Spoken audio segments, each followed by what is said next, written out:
Architecture is often referred to as frozen music, and the link between them has long been recognized. What do the buildings we make say about us? How does our perception of them change when filtered through music? I'm Seth Boustead, and this is Songs About Buildings and Moods.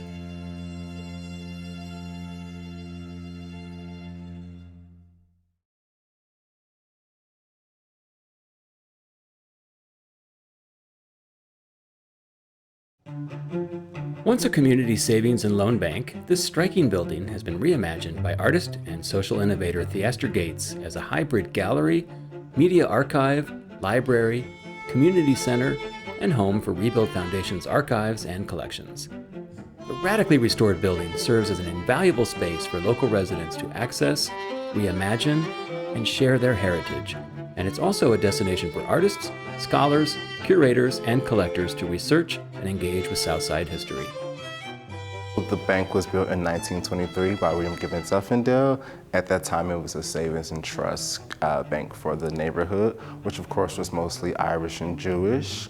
And the building, of course, which was beautifully designed, was one of many buildings that were alongside this entire avenue that were built with this scale and with the natural aesthetic that they were going for at the time, which was the classical revival style. We see it a lot in the arches, in the ceiling that we beautifully restored and tried to preserve as much as possible. And what was once, of course, a thriving community started to shift in the following decades as Black folk from the South started to migrate for what were, of course, better lifestyles and conditions. During the time, there were so many things that shifted the political climate that really impacted that transition.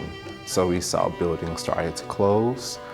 We saw white flight. We saw things like redlining happening, of course. We saw the Green Line, which if you live in Chicago, we know the green, red, and blue are the primary transit lines within the CTA transit system that Black folk live on.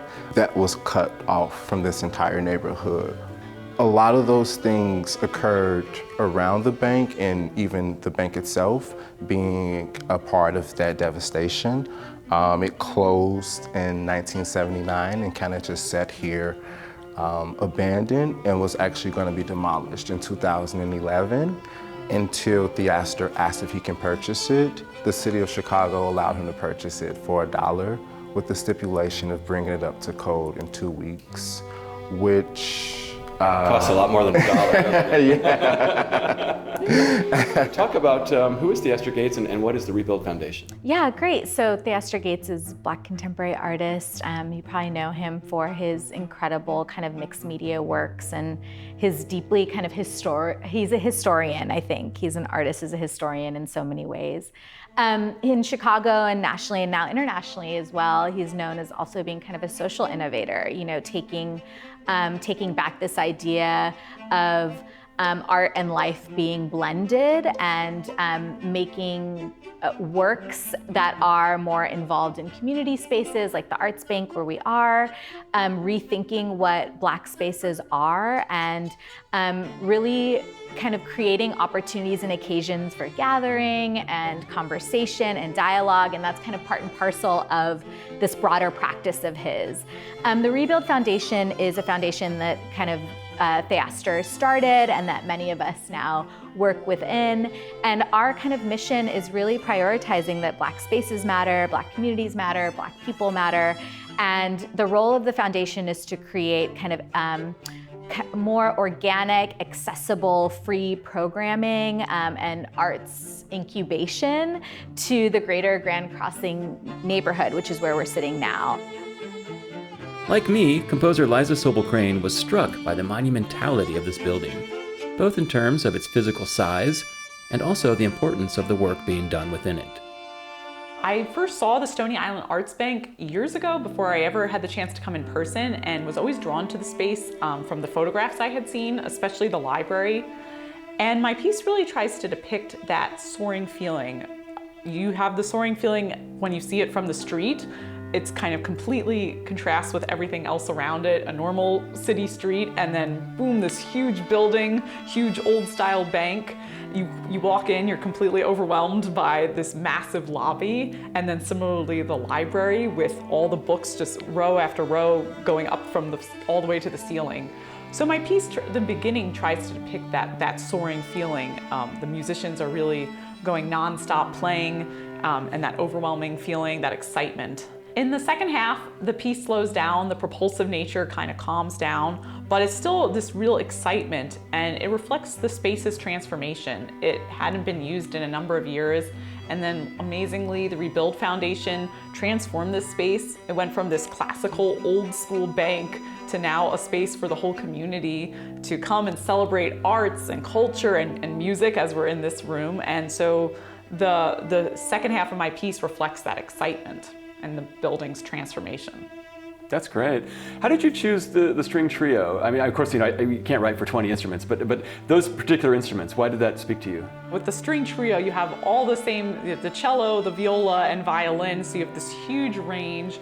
I wanted the option of them blending together, but then again, this enormous range. And so that was the combination of fewer players plus having such a variety still within it, and simultaneously the blend of all the strings was what really appealed to me. Unlike most composers, because we're doing the interview later, you've actually seen the edit. Yes. So, I mean, talk about that a little bit. Yeah, it was really cool seeing it. Especially, I loved how you guys filmed from above, filming the musicians. So they looked kind of like little people in this huge lobby. And that again really reflected well with what my piece was conveying, this overwhelming, soaring feeling. And again, the project Rebuild and how they transformed the space.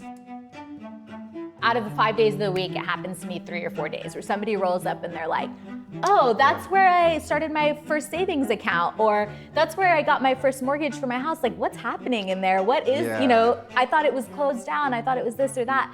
And, then you're like, oh, well, it's an arts bank, and people kind of peer in and they have this, like, they're like, whoa, right? And it completely shifts, it shifts like this kind of like understandable pessimism in the neighborhood within this community that our space, like just this resignation that our spaces are never going to be invested in, that the city is so corrupt that they won't try to preserve these buildings that mean so much to us. Yeah. And then when you start to have that conversation about like, oh, well, who did that? And you talk about, Theaster's practice, or you talk about Rebuild, and they're like, well, what's going on? Can I come by? And then they come by on a Sunday to hear house music downstairs in the bar, and it completely, I think those kinds of everyday experiences that are like not so spectacular or grand, but that are really just about people literally walking by the space, and the kind of organic means of conversation that you have is like the spirit of Rebuild's mission.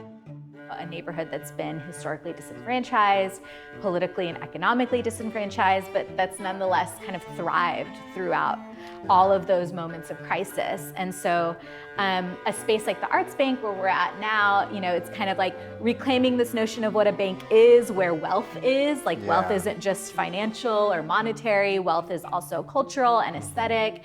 And so it's, in this space that we're in right now, it serves as an exhibition space, a programming space, an educational space where communities come in and out to run workshops and have classes. And it's also an archival space. And that is, one of the things that's nearest and dearest to me as a historian. Of course, I'm biased. But we house in here 4 main collections.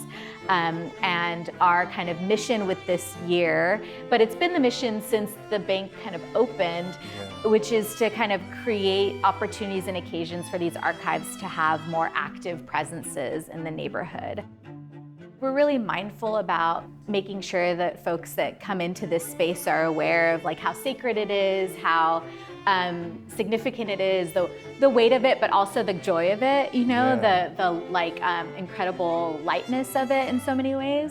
But I think, again, like I'm a historian, so I can't leave here with you without saying like, Black culture is American culture. There is no such thing as American culture without Black culture.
Founded as an experimental artist colony by George and Ellen Scripps Booth, Cranbrook is one of the world's leading centers of education, science, and art, attracting thousands of visitors and students each year. The Booth's dream for Cranbrook was realized by renowned architect Eliel Saarinen, who lived on site and completed the historic campus in stages between 1927 and 1942. As you can see, the result is a total work of art, with every minute detail meticulously designed. The director of the Cranbrook Art Museum, Andrew Sataki Blauvelt, tells us more. It has a long history. Starts around 1904 when George Booth and Ellen Scripps Booth, who were living in Detroit, wanted to have a country home. And they chose this area, now known as Bloomfield Hills, as their residence. And they built a manor house first. And that started them on this kind of architectural journey that we call Cranbrook today. Were they envisioning this at that time? Well, there were plans that were being drafted. They started first with what we used to call the boys' school. It's a co-ed facility now, but the Cranbrook campus was really the first architectural series of buildings, and they came into contact with Eliel Saarinen, who had emigrated to the United States. It sounds like this incredible, opportunity for Saarinen. He's got all these ideas. Booth has ideas too, but he has a lot of money, and he's willing to put it at the service of these ideas. It was a really amazing partnership, and there's a very good story about Kingswood School, which was traditionally the girls' school. That was the early 1930s, and so Saarinen that was very much, his design. He wasn't trying to appease a particular client, and he had quite an open checkbook for that project. And so you see different influences there. It's a long, slung, horizontal, almost like prairie school. So that caught the attention of someone like Frank Lloyd Wright. But Wright was always kind of jealous because his clients were not the deep-pocketed clients that the Booths were. And so if you visit Kingswood School, everything within it is bespoke. And it was all really designed and created by the Saarinen family. Let's talk about some of the art that's out and about in the statues, the things that we'll see. How did all of that come to be, and who did it? Right, so on the Cranbrook campus, you'll find a large collection of works by the Swedish sculptor Carl Milles. Milles was recruited here, basically, by Booth to become really the first artist in residence and the head of the sculpture department. And Saarinen really liked working with all the art forms, and sculpture was a really important element of a total kind of work of architecture. So you'll find Milles' sculptures dotted all around the campus, and they're mostly in these bronzes, which he was quite known for doing. That friendship developed over a long period of time, and his residency here kind of created the kind of model for what we now call the artist in residence. So the Graduate Art School has singular teachers in each of the areas, and so you kind of get that tradition with Milles and with Saarinen himself, who was, of course, the head of architecture as well as the president of the Art Academy at the time. And Saarinen was in residence. Yes. He lived here, right? Yes, and he built his lovely home here too, the Saarinen House, which is a masterpiece of Art Deco design. Yeah. That is actually part of the museum's collection. It's probably the largest object in our collection. I would think so, yeah. It's beautiful. Yes. And these sculptures are just so stunning. I mean, really integrated into the sense of place. Some of the works actually pre-exist the architecture, which is kind of interesting. So Saarinen kind of designed around that, and then vice versa. Mm-hmm. And you also find contemporary forms of sculpture here too, as well as works created by alumni of the Art Academy, which makes a big part of our permanent collection, are works devoted to very famous artists and painters and sculptors and architects and designers who graduated from the Art Academy over the years. Composer Jeremy Escuer took a highly original and personal approach to interpreting Cranbrook musically. Well, the first initial thing that kind of struck me is basically this view behind here. That was the first kind of imagery that was set in my mind, and it kind of reminded me of essentially a citadel. It just struck like mysticism, like very mystic feel to me, and that's kind of like the first imagery that was set in my mind when I was planning this piece. As I did more research on the building, I did other layers of inspiration. Like, for example, like I essentially constructed all my harmonic language based off selected dates that led up to the erection of this building here. And obviously most of these dates took place in the 1900s, so 9 was a key pushing factor for the whole piece. 9 to me is essentially A, pitch A. So I based off the majority of the piece around the world of A. And they also have like this motto going on, which is like, if I remember correctly, it's without a life of beauty, life is only half lived, or something along the lines of that, right? Without art, life is only half lived. Yeah, basically. So I created a narrative around that motto. And essentially you have that structure in that piece where it's just back and forth between this character, if you will, being placed here, what for me was a citadel, and placing her in a sense of like trying to discover where beauty is. And that created the narrative of the whole piece. And another thing that I forgot to mention is, particularly is this material here in this building. It's a mecca limestone.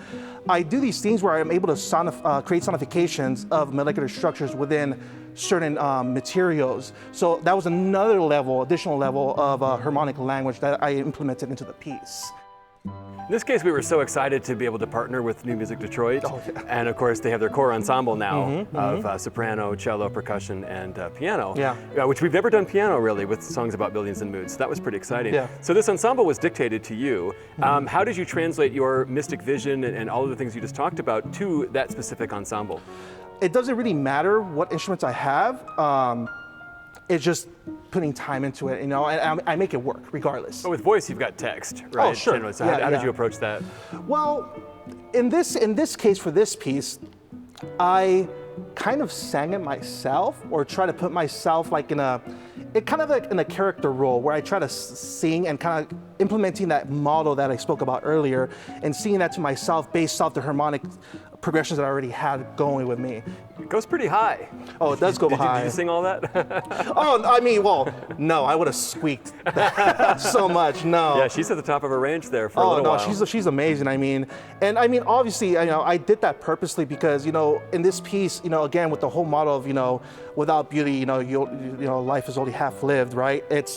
I did these screechy moments because I wanted to exemplify that detachment of beauty and going back into her regular singing voice, where for me, you know, was just full and beautiful. So there were moments in that to exaggerate that sense of where has beauty gone.